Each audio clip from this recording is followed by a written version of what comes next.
tuning in and welcome to another episode of Trenz Podcast. For today's episode, I will be doing a book review of a middle grade book series by author J.K. Rowling. The title is Harry Potter and the Deathly Hallow. Also follow me on Instagram at Trenz YBA, Twitter at Trenz Ibanez, and on YouTube as Katrina Ibanez. Without further ado, let's begin the book review.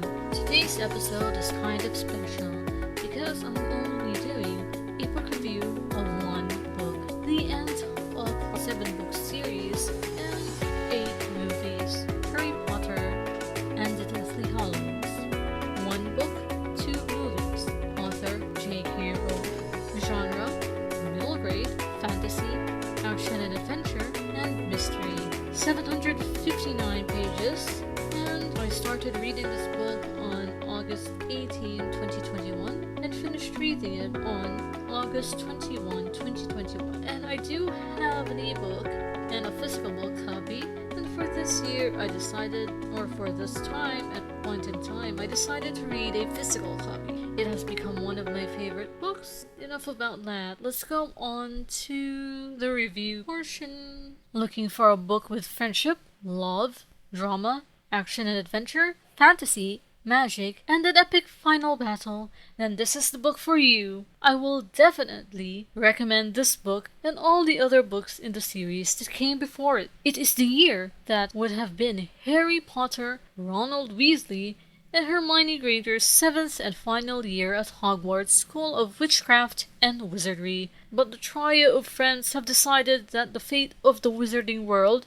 and the Muggle world, was more important than finishing school. Instead, they spent most of the year seeking to ultimately destroy what was left of Lord Voldemort's soul anchor, Horcruxes. After the dangerous end of Bill Weasley and Fleur Delacour's wedding, the trio find themselves seeking shelter at number 12 Grimmauld Place with Kreacher, the black family house elf. They discovered through Kreacher that it was Regulus Articus Black, R.A.B., the younger brother of Sirius Orion Black, who first discovered that Lord Voldemort had created a Horcrux and had stolen the one Harry Potter and Professor Dumbledore tried to retrieve at the cave before Professor Dumbledore's murder. Regulus Black had instructed Kreacher to take the locket with him and destroy it, all the while leaving Regulus to his death. But Kreacher was unable to destroy the locket,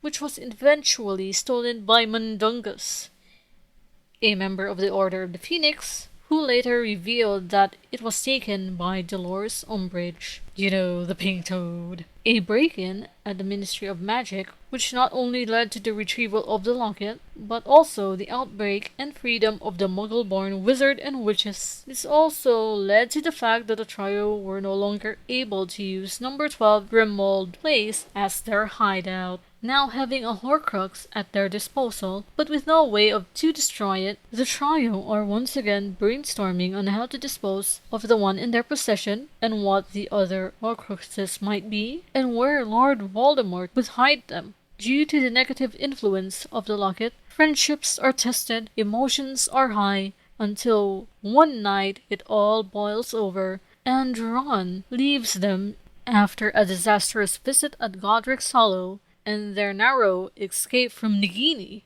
Harry and Hermione set camp at the Forest of Dean. While Hermione was resting, Harry spots a doe or deer Patronus and follows it deeper into the forest until it stops at a frozen lake. When Harry looks into the lake, he finds himself looking at the Sword of Gryffindor. As he dives into the lake and finally lays his hands on the sword, the locket, sensing the danger it was in, started choking Harry in order to save itself. Luckily for Harry, Ron had found out where Harry and Hermione were camping, dives into the lake, cuts the chain of the locket that was choking Harry, and drags Harry back to dry land. Ron dives back into the lake to retrieve the sword of Gryffindor. Once Harry regains consciousness and welcomes Ron back with open arms, he suggests that Ron should be the one to destroy the locket using the sword of Gryffindor because he came back. Ron stabs the locket with the sword, thus making it the third of Voldemort's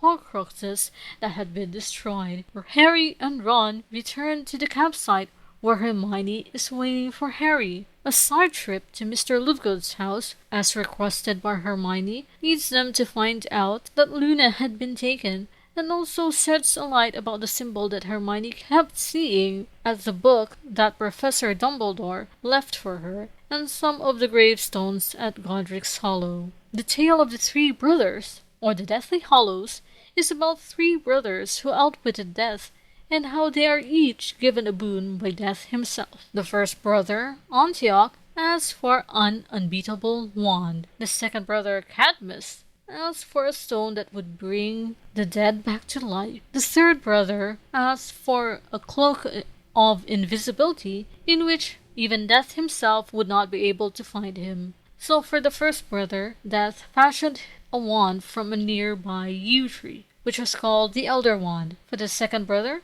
Death picked up the stone from the river and imbued it with the power to bring back the dead. As for the third brother, Death reluctantly cut off a piece of his very own cloak and gave it to him. The three brothers went their separate ways. The first brother defeated his rival and then boasted about his unbeatable wand, all the while getting drunk. A thief took his wand and slit his throat for good measure, and thus Death collected the first brother's soul.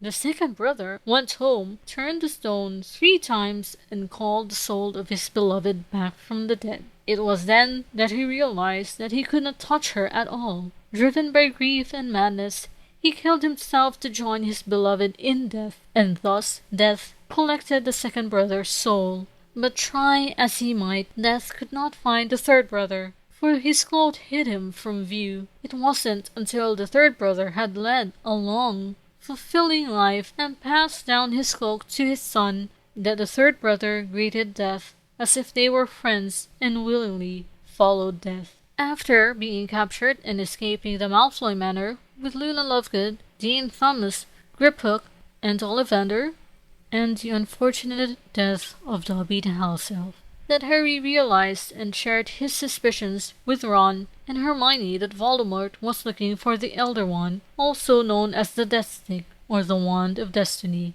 the strongest wand in the wizarding world, but also that the cup of Hufflepuff, which they suspect is one of Voldemort's Horcrux, was and still hidden in Gringotts. Harry has made up his mind to continue the journey of searching for the Horcruxes and destroying them, thus rendering Voldemort mortal. The trio, with Griphook's help, break into Gringotts Bank. They manage to retrieve the cup of Hufflepuff, but lost the sword of Gryffindor due to Griphook's betrayal. The trio managed to escape Gringotts by riding on the back of a blinded dragon. Harry, Ron, and Hermione find out that one of the Horcrux was hidden at Hogwarts School of Witchcraft and Wizardry, so they attempt to break into Hogwarts itself. Too bad for them, Voldemort has already decided that the last battle between him and Harry Potter will take place at Hogwarts School of Witchcraft and Wizardry. The heads of all the houses of Hogwarts have decided to make a final stand against Voldemort and his Death Eaters. They are joined by members of the Order of the Phoenix and members of Dumbledore's army and the other professors at Hogwarts. Will the trio be able to destroy the remaining Horcruxes? Will Harry be able to defeat Voldemort? Who gets to kill Nagini? Who gets to kill Bellatrix? Who is the true master of the Elder Wand? Read the book to find out, my dear listeners. And that's all for today's book review. Hey there, listeners. That's all for today's episode of Trenz Podcast. You can find Trenz Podcast on Apple Podcasts and Spotify. Don't forget to follow or subscribe and leave a comment. And if you would like to hear more book reviews or other topics, stay tuned for another episode of Trenz Podcast. And keep on listening, my dear listeners. Keep on listening.